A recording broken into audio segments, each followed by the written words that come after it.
नमो अरिहन्ताणं नमो सिद्धाणं नमो आयरीयाणं नमो वज्रायाणं नमो लोये सवसावूणम्। 1008 श्री मूलनायक आदिनाथ भगवान की जय। द्वासांग जिनवाणी माता की जय। आचार्य श्रेष्ठ आचार्य गुरुवर श्री 108 विद्यासागर जी महाराज की जय। जगत पूज्य निर्यापक श्रमण मुनि पुंगव श्री 108 सुधा सागर जी महाराज की जय। समस्त मुनि संघ की जय। स्वयं भुवे नमस्तुभ्य मुत्पाद्यात्मानमात्मनि स्वात्मनैव तथोद्भूत वृत्तये चिन्त्य वृत्तये। नमस्ते जगतां पत्ये लक्ष्मी भर्त्रे नमोस्तुते। वेदांवर नमस्तुभ्यं नमस्ते वदतांवर। कर्मशत्रुहणं देवं मामनन्ते मनीषिणः। त्वामानमत्सुरेन्मौली भामालाभ्यर्चितक्रमम्। ध्यान दुर्गण निर्भिन्न घनघाती महातरुः। अनंत भव संतान जयादाशीरनंत जित्। त्रैलोक्य निर्जयावाप्त दुर्दर्पमति दुर्जयम्। मृत्युराजं विजित्यासीत् जिन्मृत्युञ्जयो भवान्। विधूताशेष संसार वंधनो भव्यबान्धवः। त्रिपुरारिस्त्वमीशोऽसि जन्म मृत्यु जरान्तकृत्। त्रिकाल विषयाशेष तत्त्वभेदात्रिधोत्थितम्। केवलाख्यं ददच्चक्षुस्त्रिनेत्रोऽसि त्वमीशितः। त्वामन्धकान्तकं प्राहुर्मोहान्धासुरमर्दनात्। अर्धं ते नारयो यस्मादर्धनारीश्वरोऽस्यतः। शिवः शिवपदाध्यासात् दुरितारिहरो हरः। शङ्करः कृतशं लोके शम्भवस्त्वं भवन् सुखे। वृषभोऽसि जगज्येष्ठः कुरु कुरु गुणोदयः। नाभेयो नाभिसम्भूते ऋक्ष्वाकुकुलनन्दनः। त्वमेकः पुरुषस्कन्धस्त्वं द्वे लोकस्य लोचने। त्वं त्रिधा बुद्धसन्मार्गस्त्रिज्ञस्त्रिज्ञानधारकः। चतुःशरणमाङ्गल्य मूर्तिस्त्वं चतुरस्रधिः। पञ्चब्रह्ममयो देव पावनस्त्वं पुनीहि माम्। स्वर्गावतरिणे तुभ्यं सद्यो जातात्मने नमः। जन्माभिषेकवामाय वामदेव नमोऽस्तुते। सन्निष्क्रान्तावघोराय परं प्रशममीयुषे। केवलज्ञानसंसिद्धा विशानाय नमोऽस्तुते। पुरस्तत्पुरुषत्वेन विमुक्तिपदभाजिने। नमस्तत्पुरुषावस्थां भाविनीं तेऽद्य बिभ्रते। ज्ञानावरणनिर्हासान् नमस्ते नन्तचक्षुषे। दर्शनावरणोच्छेदान् नमस्ते विश्वदृश्वने। नमो दर्शनमोहग्ने क्षायिकामलदृष्टये। नमश्चारित्रमोहग्ने विरागाय महौजसे। नमस्ते नन्तवीर्याय नमो नन्तसुखात्मने। नमस्ते नन्तलोकाय लोकालोकावलोकिने। नमस्तेऽनन्तदानाय नमस्तेऽनन्तलब्धये नमस्तेऽनन्तभोगाय नमोऽनन्तोपभोगिने नमः परमयोगाय नमस्तुभ्यमयोनये नमः परमपूताय नमस्ते परमर्षये नमः परमविद्याय नमः परमतच्छिदे नमः परमतत्त्वाय नमस्ते परमात्मने नमः परमरूपाय नमः परमतेजसे नमः परममार्गाय नमस्ते परमेष्ठिने परमर्धिजुषे धाम्ने परम ज्योतिषे नमः नमः पारेतमः प्राप्त धाम्ने परतरात्मने नमः क्षीणकलङ्काय क्षीणबन्धनमोऽस्तुते नमस्ते क्षीणमोहाय क्षीणदोषाय ते नमः नमः सुगतये तुभ्यं शोभनां गतिमीयुषे नमस्तेतीन्द्रियज्ञान सुखायानिन्द्रियात्मने कायबन्धननिर्मोक्षादकायाय नमोऽस्तुते नमस्तुभ्यमयोगाय योगिनामधियोगिने अवेदाय नमस्तुभ्यमकषायाय ते नमः नमः परमयोगीन्द्र वन्दिताङ्घ्रिद्वयाय ते नमः परमविज्ञान नमः परमसंयम नमः परमदिग्दृष्ट परमार्थायतायिने नमस्तुभ्यमलेष्याय शुक्ललेश्यांसकस्प्रसे नमो भव्येतरावस्था व्यतीताय विमोक्षणे संज्ञसंगीद्वयावस्था व्यतिरिक्तात्मलात्मने नमस्ते वीतसंज्ञाय नमः क्षायिकदृष्टये अनाहाराय तृप्ताय नमः परमभाजुषे व्यतीताशेषदोषाय भवाब्धेः पारमीयुषे अजराय नमस्तुभ्यं नमस्ते स्तादजन्मने अमृत्यवे नमस्तुभ्यमचलायाक्षरात्मने अल्मास्तां गुणस्तोत्र मनन्तास्तावका गुणः त्वां नाम स्मृतिमात्रेण पर्युपासिषामहे एवं स्तुत्वा जिनं देवं भक्त्या परमया सुधीः पठेदष्टोत्तरं नाम्नां सहस्रं पापशान्तये इति जिन सहस्रनाम स्तोत्र प्रस्तावना। अथ प्रथम शतकम् प्रसिद्धाष्टसहस्रेद्ध लक्षणं त्वां गिरां पतिं नाम्नामष्टसहस्रेण तोष्टुमोभीष्टसिद्धये श्रीमान् स्वयं भूर्वृषभः सम्भवः शम्भुरात्मभूः स्वयं प्रभः प्रभुर्भोक्ता विश्वभूरपुनर्भवः विश्वात्मा विश्वलोकेशो विश्वतश्चक्षुरक्षरः विश्वविद्येशो विश्वयोनिरनस्वरः विश्वदृष्ट्वा विभुर्धाता विश्वेशो विश्वलोचनः विश्वव्यापी विधिर्वेदः शाश्वतो विश्वतोमुखः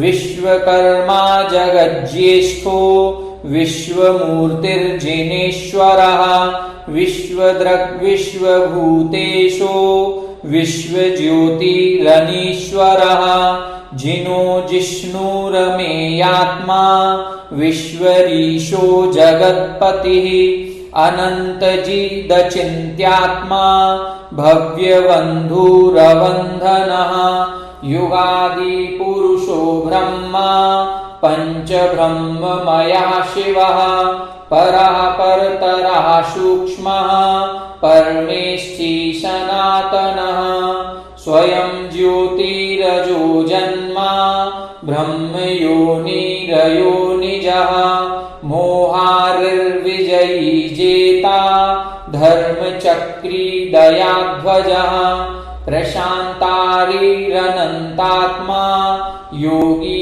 योगीश्वरार्चितः ब्रह्मविद् ब्रह्मतत्त्वज्ञो ब्रह्मोऽद्याविद्यतीश्वरः शुद्धो बुद्धः प्रबुद्धात्मा सिद्धार्थः सिद्धशासनः सिद्धः सिद्धान्तविध्येयः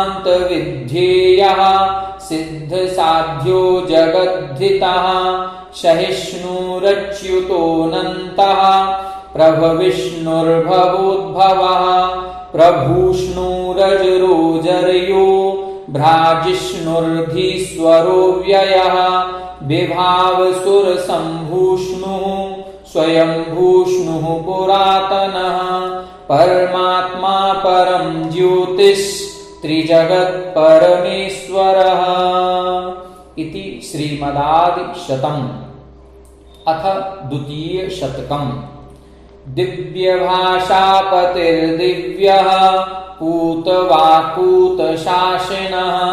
पूतात्मा परं ज्योतिर्धर्माध्यक्षोऽदमीश्वरः श्रीपतिर्भगवानर्हन् नरजा विरजाः शुचिः तीर्थकृत्केवलीशानः पूजार्हः स्नातकोमलः अनन्तदीप्तिर्ज्ञानात्मा स्वयं बुद्धः प्रजापतिः मुक्तः शक्तो निराबाधो निष्कलो भुवनेश्वरः निरञ्जनो जगज्योतिर्निरुक्तोक्तिरनामयः अचलस्थितिरक्षोभ्यः कूटस्थः स्थाणुरक्षयः अग्रणीर्ग्रामणीर्नेता प्रणेता न्यायशास्त्रकृत् शास्ता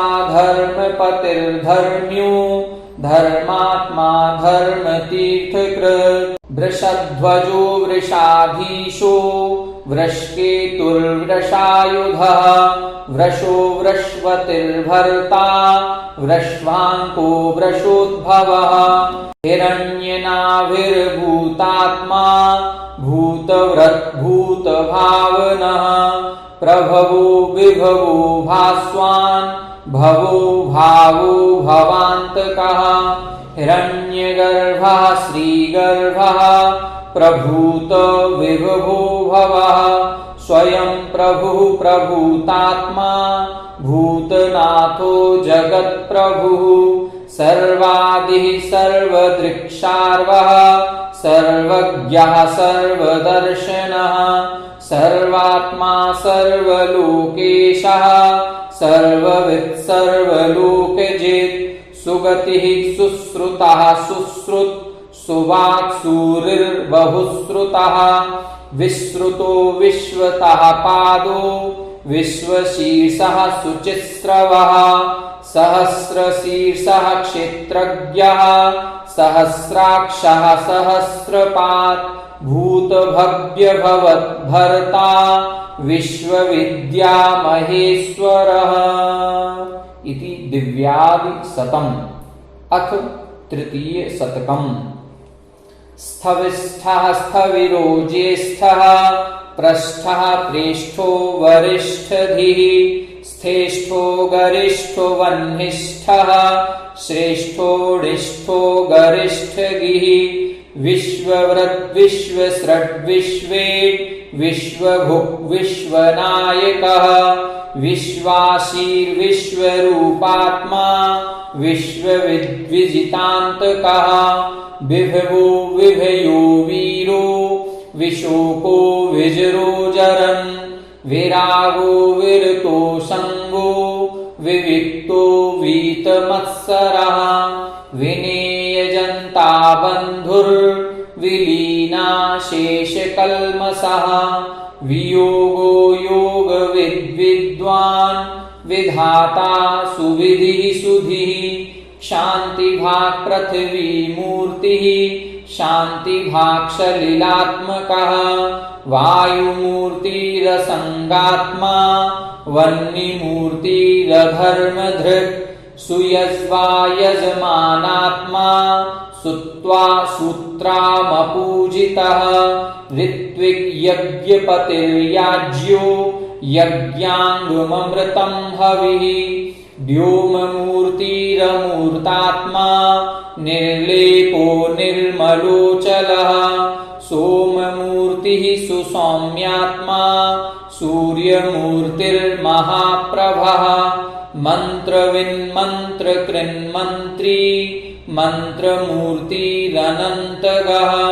स्वतन्त्रस्तन्त्रकृत्स्वन्तः कृतान्तान्तः कृतान्तकृत् कृतीकृतार्थः सत्कृत्यः कृतकृत्यः कृतक्रतुः नित्यो मृत्युञ्जयो मृत्युरमृतात्मा मृतोद्भवः ब्रह्मनिष्ठः परं ब्रह्म ब्रह्मात्मा ब्रह्मसम्भवः महाब्रह्मपतिर्ब्रह्मेट् महाब्रह्मपदेश्वरः सुप्रसन्नः प्रसन्नात्मा ज्ञानधर्मदमप्रभुः प्रश्मात्मा प्रशान्तात्मा पुराणपुरुषोत्तमः इति स्थविष्ठादिशतम् अथ चतुर्थशतकम् महाशोकध्वजो शोकः कः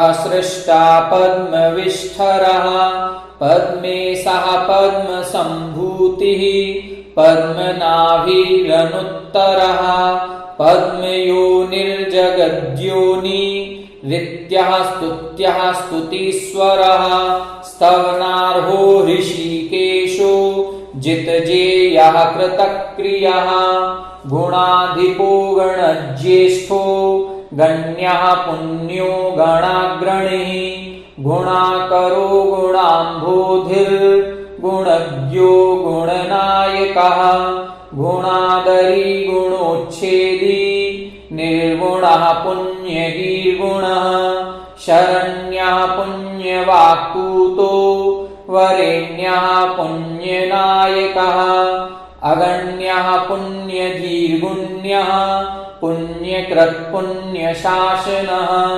धर्मारामो गुणग्रामः पुण्या पुण्यनिरोधकः पापापेतो विपापात्मा विपाप्मा वीतकल्मषः निर्द्वन्द्वो निर्मदः शान्तो निर्मोहो निरुपद्रवः निर्निमेषो निराहारो निष्क्रियो निरुपप्लवः निष्कलङ्को निरस्तेन निर्धूतागा निराश्रवः विशालो विपुलज्योति रतुलो चिन्त्यवैभवः सुसंवृतः सुगुप्तात्मा सुभुत् सुनयतत्त्ववित् एकविद्यो महाविद्यो मुनिः परिवृढः पतिः धीशो विद्यानिधिः साक्षी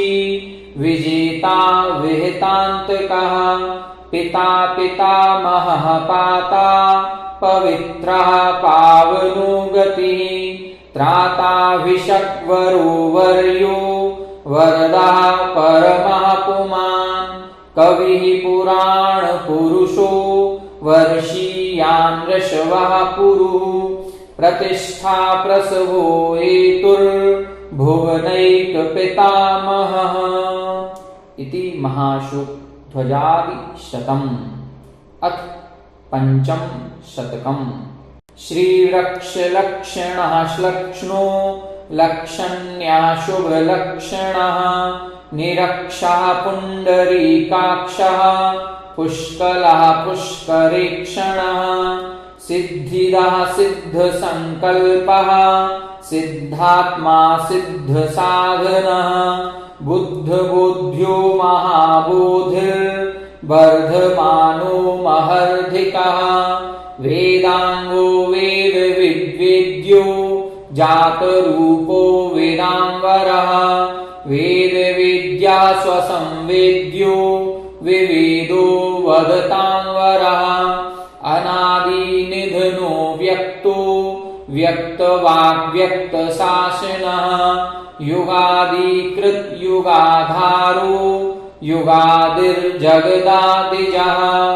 अतीन्द्रोतीन्द्रियोधीन्द्रो महेन्द्रोतीन्द्रियार्थदृक् अनिन्द्रियोऽहमिन्द्रार्च्यो महेन्द्र महितो महान् उद्भवः कारणं कर्ता पारगो भवतारकः अगाह्यो गहनं गुह्यं परार्घ्यः परमेश्वरः अनन्तर्धिगमेयर्धि रचिन्त्यर्धि समग्रधिः प्राग्र्यः प्राग्रहरो व्यग्रः प्रत्यग्रोऽग्र्योऽग्रिमोऽग्रजः महातपा महातेजा महोदर्पो महोदयः महायशा महाधामा महासत्त्वो महाधृतिः महाधैर्यो महावीर्यो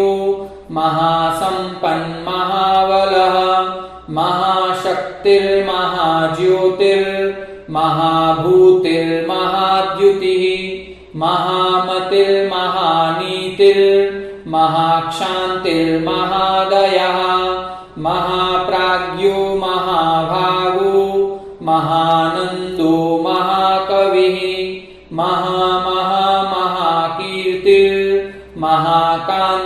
महाकान्तिर्महावपुः महादानो महाज्ञानो महायोगो महागुणः महामहपतिः प्राप्तो महाकल्याणपञ्चकः महाप्रभुर्महाप्रातिहार्याधीशो महेश्वरः इति श्रीवृक्षादिशतम् अथ षष्ठशतकम् महामुनिर्महामौनी महाध्यानो महादमः महाक्षमो महाशीलो महायज्ञो महामखः महाव्रतपतिर्मह्यो महाकान्तिर्धरोधिपः महामैत्रीमयो मेयो महोपायो महोमयः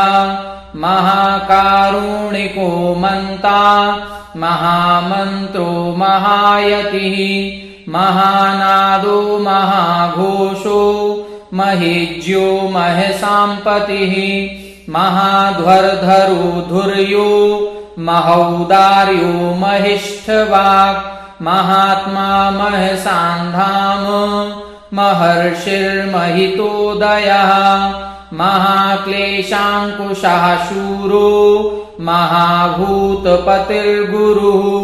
महापराक्रमोऽनन्तो महाक्रोधरिपुर्वशी महाभवाब्धिसन्तारी महामोहाद्रिसूदनः महागुणः करः क्षान्तो महायोगीश्वरः शमी महाध्यानपतिर्ध्यात महाधर्मा महाव्रतः महाकर्मारिहात्मज्ञो महादेवो महेशिता सर्वक्लेशापहः साधुः सर्वदोषहरो हरः असंख्येयो प्रमेयात्मा शमात्मा प्रशमाकरः सर्वयोगीश्वरो चिन्त्यः श्रुतात्मा विष्टरस्रवः दान्तात्मा दं तीर्थेषु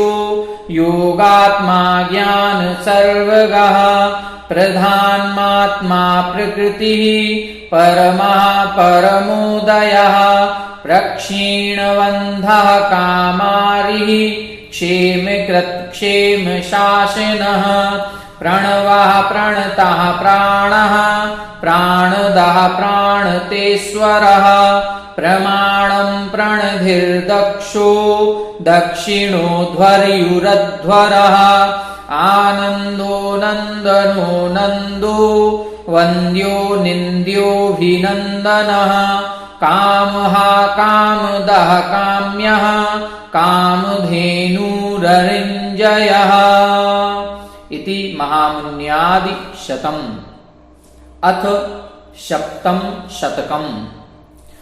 असंस्कृत सुसंस्कारः प्राकृतो वैकृतान्तकृत् अन्तकृत् कान्तगुहुकान्तश्चिन्तामणिरभीष्टदः अजितो जितकामारे रमितो मितशासिनः जितक्रोधो जितामित्रो जितक्लेशो जितान्तकः जिनेन्द्रः परमानन्दो मुनीन्द्रो दुन्दुभिस्वनः महेन्द्रवन्द्यो योगीन्द्रो यतीन्द्रो नाभिनन्दनः नाभेयो नाभिजो जातः सुब्रतो मनुरुत्तमः अभेद्यो नत्ययो नाश्वा नदिको धीगुरुः सुगिः सुमेधा विक्रमी स्वामी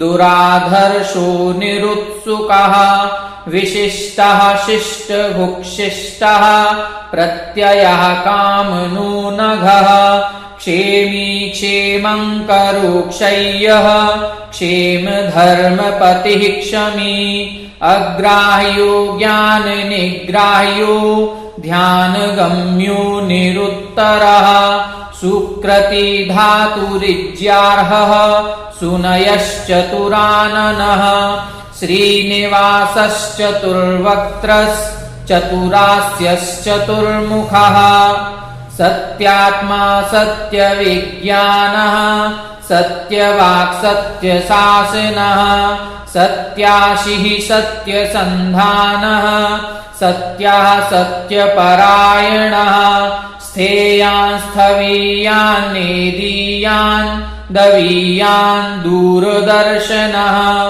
अणुरणीयाननणुर्गुरुराद्यो गरीयशाम् सदा योगः सदा भोगः सदा तृप्तः सदा शिवः सदा गतिः सदा सौख्यः सदा विद्यः सदोदयः सुघोषः सुमुखः सौम्यः सुखदः सुहितः सुहृत् सुगुप्तो गुप्तिभृत् गोप्ता लोकाध्यक्षो दमेश्वरः इति असंस्कृतादिशतम्। अथ अष्टम शतकम्। बृहद्बृहस्पतिर्वाग्मी वाचस्पतिरुदारधिः मनीषी धिषणो धीमान् क्षेमुषीशो गिराम्पतिः नैकरूपो नयो तुङ्गो नैकात्मा नैकधर्मकृत् अविज्ञेयो प्रतर्क्यात्मा कृतज्ञः कृतलक्षणः ज्ञानगर्भो दयागर्भो रत्नगर्भः प्रभास्वरः पद्मगर्भो जगद्गर्भो हेमगर्भः सुदर्शनः लक्ष्मीवांस्त्रिदशाध्यक्षो द्रढीयान्निमीशिता मनोहरो मनोज्ञाङ्गो धीरो गम्भीरशासनः धर्मयूपोदयायागो धर्मनेमिर्मुनीश्वरः धर्मचक्रायुधो देवः कर्महा धर्मघोषणः अमोघवागमोघाज्ञो निर्मलो मोघशासनः सुरूपः सुभगस्त्यागी समयज्ञः समाहितः सुस्थितः स्वास्थ्यभाक् स्वस्थो नीरजस्को निरुद्धवः अलेपो निष्कलङ्कात्मा वीतरागो गतस्पृहः वस्येन्द्रियो विमुक्तात्मा निःसपत्नो जितेन्द्रियः प्रशान्तोऽनन्तधामर्षिर्मङ्गलं मलहानयः अनिद्रगुपमा भूतो दिष्टिर्दैवमगोचरः अमूर्तो मूर्तिमानेको नैको नानैकतत्त्वदृक् अध्यात्मगम्यो गम्यात्मा योगविद्योगिवन्दितः सर्वत्र गः सदा भावी त्रिकालविषयार्थदृक् शङ्करः संवदोदान्तो दमीक्षान्तिपरायणः अधिपः परमानन्दः परात्मज्ञः परात्परः त्रिजगद्वल्लभोऽभ्यर्च्यस्त्रिजगन्मङ्गलोदयः त्रिजगत्पतिपूज्याङ्घ्रिस्त्रीलोकाग्रशिखामणिः इति बृहदादिशतम् अथ नवम शतकम् त्रिकालदर्शी लोकेशो लोकधाता दृढव्रतः सर्वलोकातिगः पूज्यः सर्वलोकैकसारथिः पुराणः पुरुषः पूर्वः कृतपूर्वाङ्गविस्तरः आदिदेवः पुराणाद्यः पुरुदेवोऽधिदेवता युगमुख्यो युगज्येष्ठो युगादिस्थितिदेशकः कल्याणवर्णः कल्याणः कल्याः कल्याणलक्षणः कल्याणप्रकृतिर्दीप्रः कल्याणात्मा विकल्मषः विकलङ्कः कलातीतः कलिलग्नः कलाधरः देवदेवो जगन्नाथो जगद्बन्धुर्जगद्विभुः जगद्धितैषिलोकज्ञः सर्वगो जगदग्रजः चराचर गुरुर्गोप्यो गूढात्मा गूढगोचरः सद्यो जातः प्रकाशात्मा ज्वलज्ज्वलन सत्प्रभः आदित्यवर्णो धर्माभः सुप्रभः कनकप्रभः सुवर्णवर्णो रुक्माभः सूर्यकोटिसमप्रभः तपनीयनिभस्तुङ्गो बालार्काभो नलप्रभः सन्ध्याभ्रबभ्रुर्हेमाभस्तप्तचामीकरच्छविः निष्तप्तकनकच्छायः कनत्काञ्चनसन्निभः हिरण्यवर्णः स्वर्णाभः शातकुम्भनिभप्रभः द्युम्नाभो जातरूपाभस्तप्तजाम्बूनदद्युतिः सुधौतकलधौतश्रीः प्रदीप्तो हाटकद्युतिः शिष्टेष्टः पुष्टिदः पुष्टः स्पष्टः स्पष्टाक्षरः क्षमः शत्रुघ्नो प्रतिभो मोघः प्रशास्ता शासिता स्वभुः शान्तिनिष्ठो मुनिज्येष्ठः शिवतातिः शिवप्रदः शान्तिदः शान्तिकृच्छान्तिः कान्तिमान् कामितप्रदः श्रेयो निधिरधिष्ठानमप्रतिष्ठः प्रतिष्ठितः सुस्थिरः स्थावरः स्थास्नुः प्रथीयान् प्रथितः प्रथुः इति त्रिकालदर्श्यादिशतम् अथ दशम शतकम् दिग्वासावातरस्नो निर्ग्रन्थेशो निरंवरः निष्किञ्चनो निराशंसो ज्ञानचक्षुरमोमुहः तेजो राशिरनन्तौजा ज्ञानाब्धिः शीलसागरः तेजोमयोमितज्योतिर्ज्योतिर्मूर्तिस्तमोपहः जगच्चूडामणिर्दीप्तः संवान् विघ्नविनायकः कलिघ्नः कर्म शत्रुघ्नो लोकालोकप्रकाशकः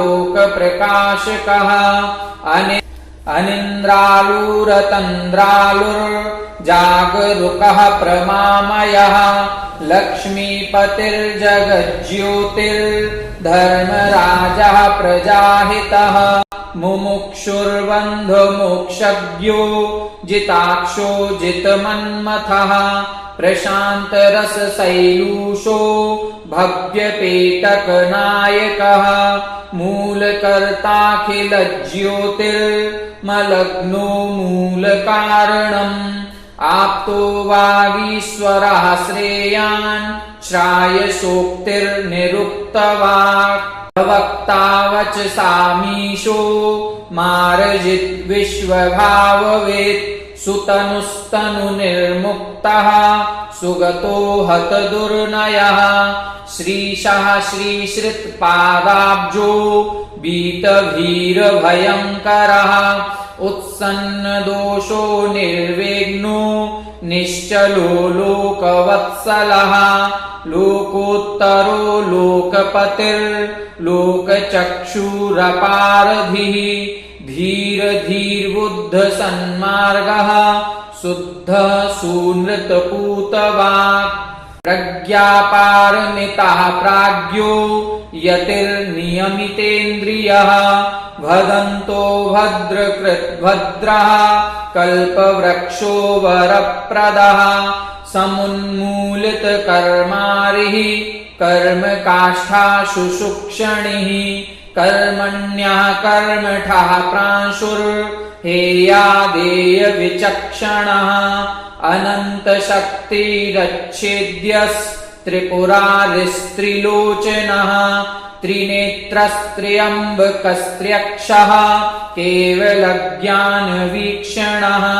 समन्तभद्रः शान्तारिर्धर्माचार्यो दयानिधिः सूक्ष्मदर्शी जितानङ्गः कृपालुर्धर्मदेशकः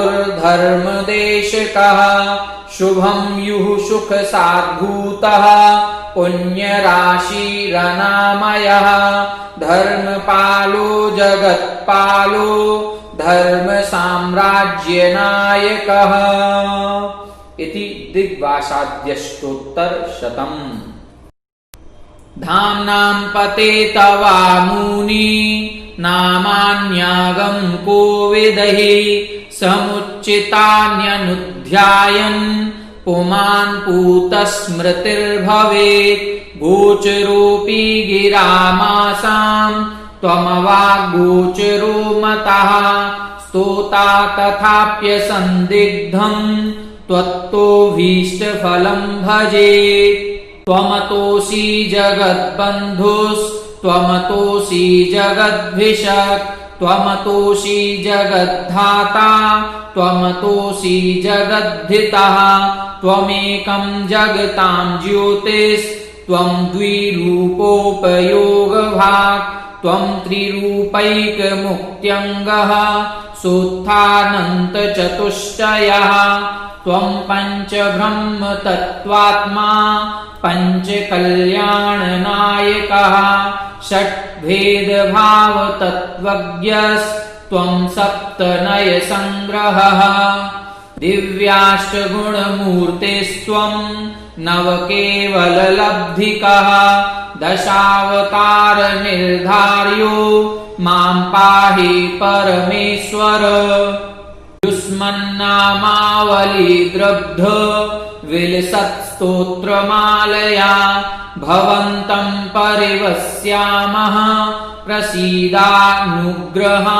नः इदं स्तोत्रमनुस्मृत्य पूतो भवति भाक्तिकः यः सम्पाठं पठत्येनं सा स्यात् कल्याणभाजनम् ततः सदेदं पुण्यार्थी पुमान् पट्टु पुण्यधिः पौरुहूतिं श्रियं प्राप्तुं परमामभिलाषुकः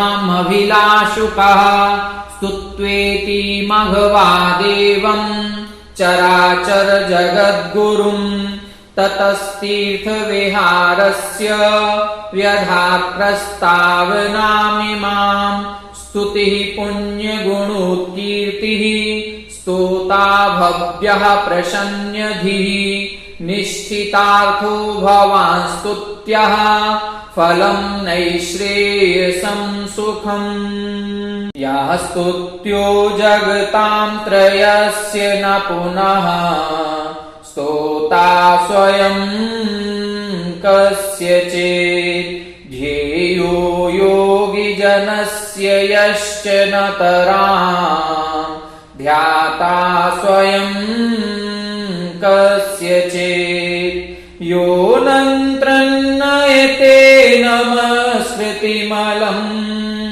नन्तव्यपक्षेक्षणः सा श्रीमान् जगतां त्रयस्य च गुरुर्देवः पुरुपावनः तं देवं त्रिदशाधिपार्चितपदम् घातेक्षयानन्तरम् प्रोत्थानन्तचतुष्टयं जिनमिनम् भव्याब्जिनीनामिनम् मानस्तम्भविलोकनानत जगन् मान्यं त्रिलोकीपतिम्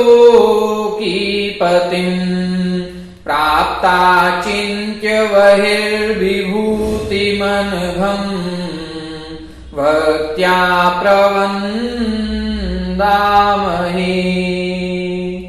इति श्री भगवद्गीता सहस्रनाम स्तोत्रम समाप्त।